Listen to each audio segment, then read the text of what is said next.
Belajar kasih gerak dan lagu. Bisa yuk tanya Romo.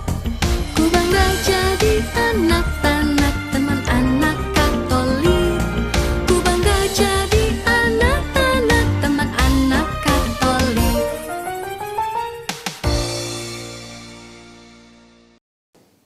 Halo adik-adik, kembali lagi di channel YouTube Tanak, teman anak Katolik. Baik lagi nih sama aku, Kak Grace. Kak Grace hari ini mau ke rumahnya Renata. Adik-adik mau ikut kah? Kalau gitu, yuk kita jalan bareng. Cus! Lagi nulis apa, Usi? Ini loh, aku lagi menulis catatan harian yang isinya refleksi, tugas agama dari sekolah. Oh, itu. Udah lihat nggak?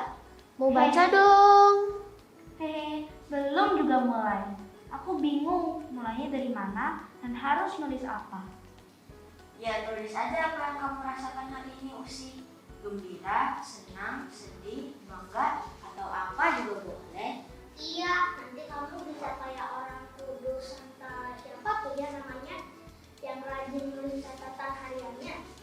Dia selalu menulis isi hatinya dan pengalaman rohaninya bersama Tuhan Yesus di buku hariannya. Siapa ya namanya? Aku lupa. Ya, kamu mah Lauren. Halo!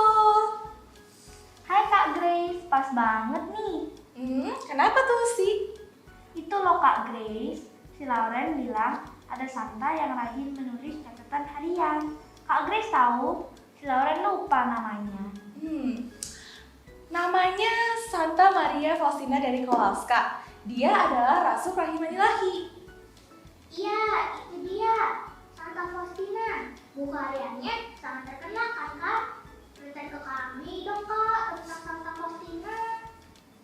Ya, mau dong Kak Grace. Boleh deh, kalau gitu kalian duduk-duduk dulu ya. Santa Maria Faustina yang dikenal sebagai Rasul Kelahiran Ilahi. Santa Faustina Kowalska lahir di Polandia Tengah pada tanggal 25 Agustus 1905. Ia dibaptis dengan nama baptis Helena. Helena lahir dari keluarga besar yang miskin. Maka di usia 16 tahun, Helena bekerja sebagai pembantu rumah tangga. Namun demikian, Helena selalu menyempatkan hadir dalam perayaan Ekaristi setiap harinya. Ia selalu mendengar suara Tuhan ketika berdoa di depan tabernakel. Suatu saat, Yesus berkata kepadanya, "Hentikan pekerjaanmu sebagai pembantu rumah tangga. Berangkatlah ke Warsawa agar engkau dapat masuk biara." Kemudian, Helena masuk biara suster-suster Bunda Maria Kerahiman. Pada tanggal 30 April 1926, Helena menerima pakaian biara dan mengambil nama baru Suster Faustina.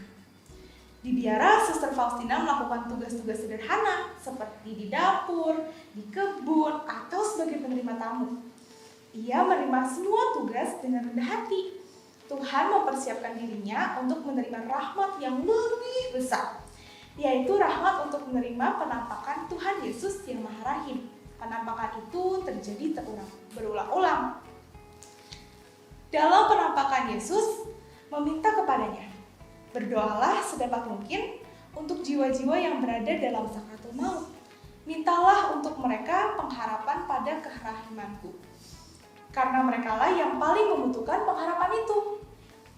Santa Faustina melaksanakan kehendak Yesus ini dengan melakukan silih dan mati raga untuk para pendosa yang berada dalam sakaratul maut. Tahun-tahun dilaluinya di biara diisi dengan berbagai karunia, seperti saat Tuhan Yesus menunjukkan kepada Santa Faustina bahwa ia dipilih dan dipanggil masuk biara, serta mendapat penampakan Yesus dengan tugas utama menyebarluaskan devosi kerahiman ilahi. Santa Faustina melaksanakan penugasan yang diberikan dari Kristus itu sampai wafatnya. Santa Faustina wafat dalam keharuman kesalehan di usia 33 tahun pada tanggal 5 Oktober 1938. Ia kemudian dikanonisasi oleh Paus Yohanes Paulus II pada tanggal 30 April 2000. Selesai. Aku merinding Kak Grace mendengar ceritanya. Luar biasa ya. Aku terkesan banget sama ketaatan Santa Faustina dan kedekatannya dengan Tuhan Yesus dan Bunda Maria. Terus, buku hariannya juga menginspirasi aku untuk menulis.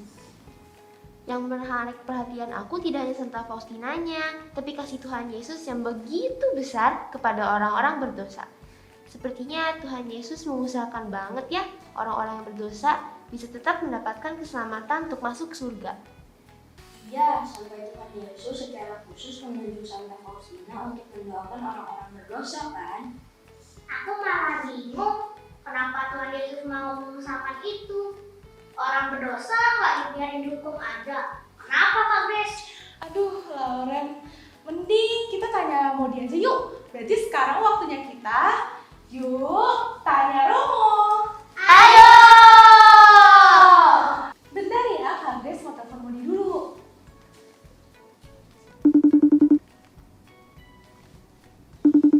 Halo Romo, pasukan lengkap ada di sini nih. Ada Lauren, Renata, Usi, dan Simon. Halo Loren, Simon, Osi, dan semuanya kawan-kawan. Kabar baik, salam sehat, penuh kerahiman Tuhan. Ada apa ini? Romo, kami mau bertanya nih.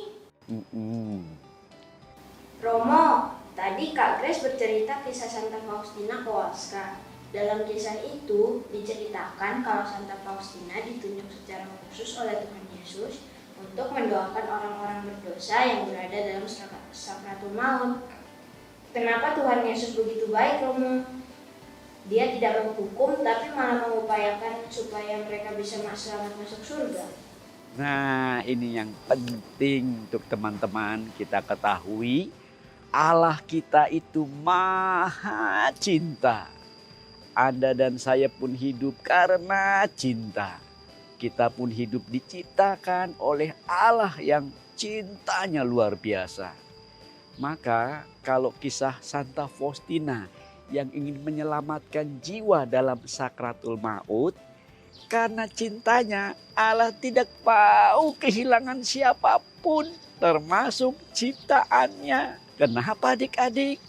Karena ciptaannya amat sangat berharga. Berharga di mata Tuhan. Ciptaannya itu bagi Allah bagaikan ia menggendong seorang bayi dan ditimang-timang lalu didekapnya jangan sampai lepas.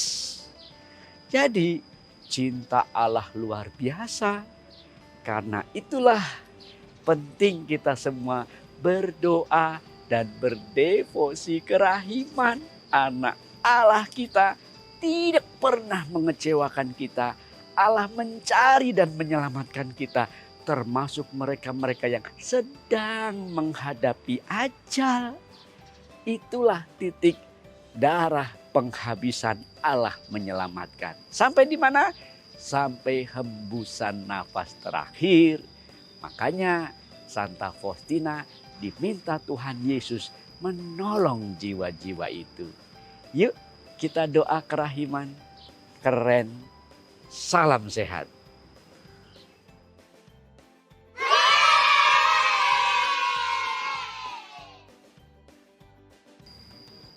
Dalam nama Bapa dan Putra dan Roh Kudus. Amin.